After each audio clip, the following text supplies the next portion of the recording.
Assalamualaikum warahmatullahi wabarakatuh. Nama saya Fauzan, mahasiswa Universitas Muhammadiyah Purworejo, program studi Teknologi Informasi dengan NIM 242520130. Dalam video ini saya akan membahas berbagai isu penting seputar sistem paradigma di era digital, mulai dari bagaimana algoritma media sosial mempengaruhi cara berpikir kita, transformasi layanan perbankan, kesalahan pengguna dalam keamanan digital, hingga tantangan smart city di Indonesia.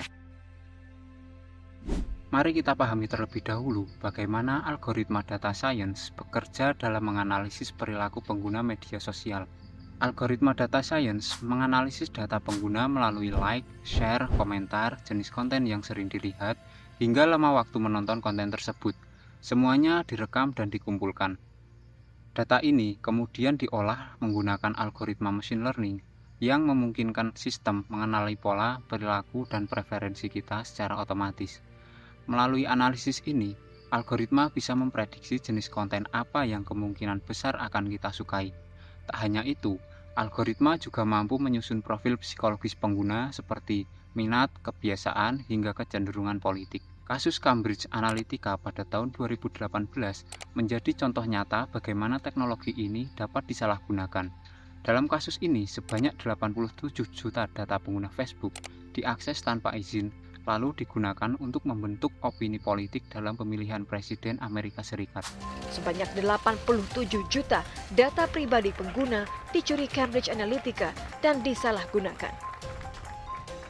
Artinya, algoritma yang semestinya netral ternyata bisa digunakan untuk tujuan manipulatif. Lalu, apakah praktik ini merupakan pelanggaran privasi atau justru wujud dari kemajuan teknologi? Menurut saya, ini merupakan pelanggaran privasi yang sangat serius.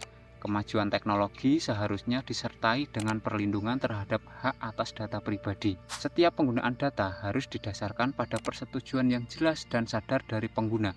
Namun, dalam banyak kasus, pengguna bahkan tidak menyadari bahwa datanya dikumpulkan dan dianalisis secara mendalam. Meski demikian, tidak bisa kita pungkiri bahwa data science juga membawa banyak manfaat dalam bidang kesehatan misalnya.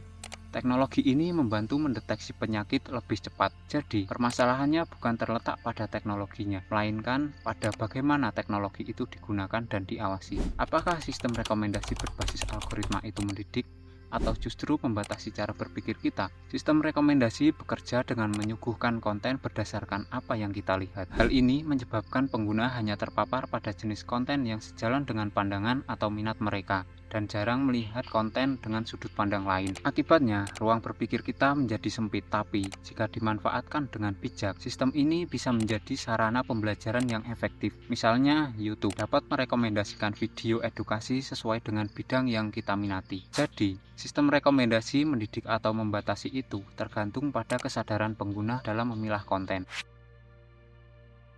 Perkembangan teknologi digital telah membawa perubahan besar dalam dunia perbankan. Dulu, setiap transaksi dilakukan langsung di kantor cabang secara manual. Sekarang, mobile banking telah menjadi solusi yang lebih praktis dan efisien. Transformasi digital dalam layanan perbankan tidak hanya mengubah cara kerja, tetapi juga komponen utama dalam sistemnya.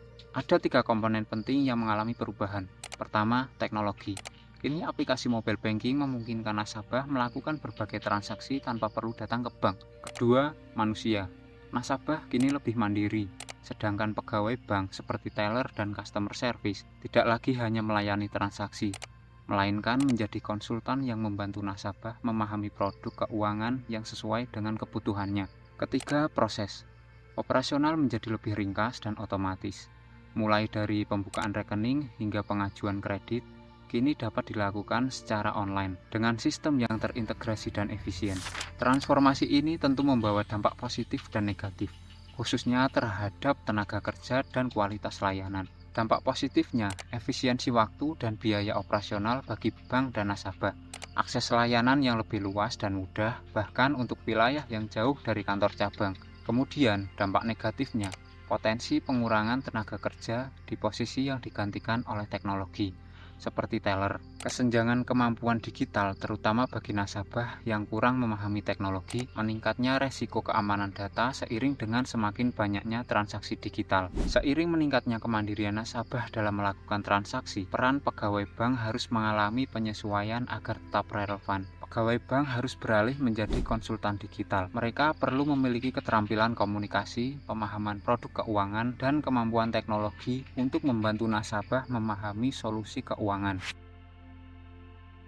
Lupa mengunci loker merupakan kelalaian yang menyebabkan hilangnya barang. Sementara dalam dunia digital, tindakan seperti tidak memasang antivirus, menggunakan kata sandi yang lemah, atau mengklik link sembarangan adalah bentuk kelalaian digital yang dapat membuka pintu bagi peretas untuk masuk. Analoginya jelas, loker yang tidak dikunci sama bahayanya dengan sistem komputer yang tidak dijaga. Kesalahan pengguna dan kesalahan teknis pada sistem, keduanya memiliki resiko yang besar. Kesalahan pengguna seperti klik link phishing bisa jadi pintu masuk peretas, sedangkan bug dalam sistem bisa membocorkan data secara massal. Keduanya bisa menyebabkan kerugian serius. Maka, tanggung jawab keamanan bukan hanya pada sistem, tapi juga pada penggunanya. Saya pernah memiliki pengalaman pribadi. Akun Facebook saya diretas karena saya mengklik link sembarangan.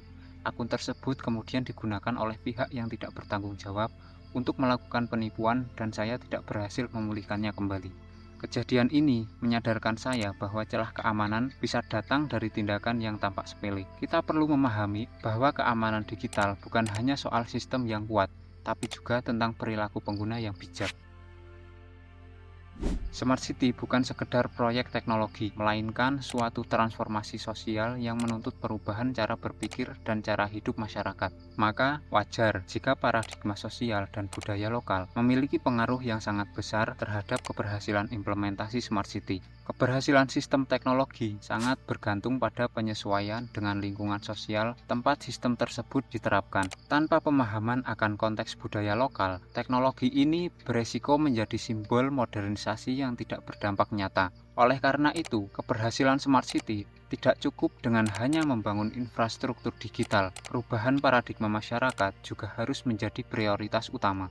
Lalu, siapa yang paling bertanggung jawab untuk membentuk paradigma digital yang inklusif? Meskipun semua pihak memiliki peran, pemerintah dan pendidikan merupakan aktor utamanya. Pemerintah memiliki kewenangan untuk membuat kebijakan yang berpihak pada literasi digital masyarakat, sekaligus menyediakan infrastruktur dan layanan yang mudah diakses. Selain itu, pemerintah perlu membangun kepercayaan publik melalui sosialisasi, sementara pendidikan membentuk mindset generasi muda agar berpikir kritis, adaptif, dan melek digital. Selain itu, ada juga pihak swasta sebagai inovator teknologi dan masyarakat sebagai pengguna aktif. Namun, tanpa dorongan awal dari pemerintah dan sistem pendidikan, adopsi teknologi akan berjalan lambat. Di era digital, kita tidak hanya dituntut untuk mengikuti teknologi, tapi juga memahami resiko dan menjaga etika penggunaannya. Jadilah pengguna digital yang sadar, bijak, dan siap menghadapi perubahan. Terima kasih telah menonton. Assalamualaikum warahmatullahi wabarakatuh.